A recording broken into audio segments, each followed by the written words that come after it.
you want to lose fat and you want to build muscle, then congratulations, you're just like every single other person out there in the world.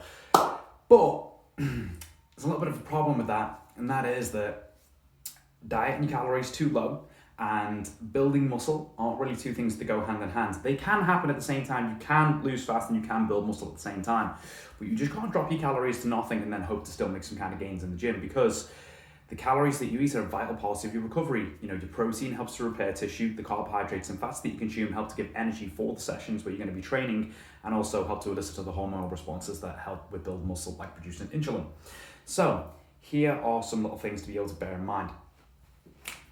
If we get our man Mikey, who let's say needs 2,500 calories per day to be able to maintain his weight, and we put him on 2,250 calories, which puts him at a 250 calorie deficit, Mikey is only going to lose about 0.5 pounds of fat per week, but he'll still be in a really great place for recovery.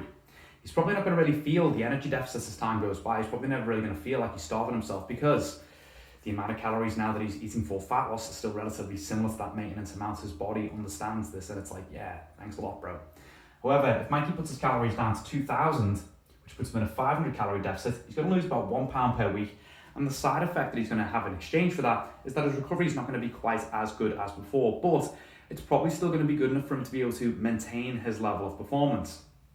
So, Mikey wants to lose fat a little bit quicker, and he's not too bothered about getting much stronger, then this 500 calorie deficit is going to serve him well, and he'll be all right and on his way. However, when we get down to a lower amount of food to put Mikey on 1,750 calories, he's going to start losing about 1.5 pounds per week just through his diet alone, but his recovery is going to suck for that. The other thing that's going to suck for that is when you are dieting, or what I should really say is, let's say when you feel hungry, it's a hormone called ghrelin that makes you feel hungry, and it's a hormone called leptin that makes you feel full. Leptin responds pretty well to the amount of calories it is that you're eating. So if you're not eating many calories, then leptin doesn't really elicit a response to be able to let you know that you're full in the first place. Now, this might not bother you on a day-to-day basis. However, leptin stacks over time. So is that the bigger of a deficit you're in for a longer period of time, eventually there'll come one day where you're just like, holy shit, I am ravenously hungry. I've got to eat back all the calories that I've dieted over the last couple of weeks. That can happen with people. However, you can switch between these things. You might have a time where, let's say like if you're dieting for a holiday, it's in like 6 weeks time and you want to lose a bit of fat super quick. You might say, well, right, for 2 weeks, I'm going to go on the super deficit.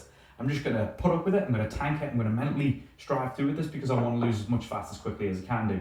And then for the next 2 weeks, I'm going to slow it down by just upping my calories a bit, get a bit more adjusted to a regular amount and feel a bit better about it.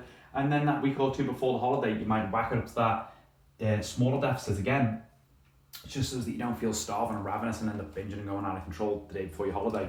But when you see people doing this, staying on this low amount for a while, this messes with people's heads. It typically doesn't leave people enough recovery time to be able to get stronger from the gym progress, so they steadily get weaker as time goes by. And then if that big binge day does come around, then you usually end up eating back all the calories that you dieted anyway, and then you end up in the same place as you were before, but weaker. And that is why it's not a great idea to do a big deficit all the time. So yeah, if you want to lose fat quickly, the best thing to do is make sure that deficit isn't too big in the first place, and just be consistent. Honestly, the most people out there who lose fat the quickest are just because they're consistent. And when people tend to be slow with the fat loss, it's more that they try and go at it and then just end up binging, and the binges are what slows it down in the first place. So if I were you, I'd be looking at one of these two and not that one. Only that one if you have a photo shoot in like 10 days time. So yeah, a little bit of education for you. Enjoy.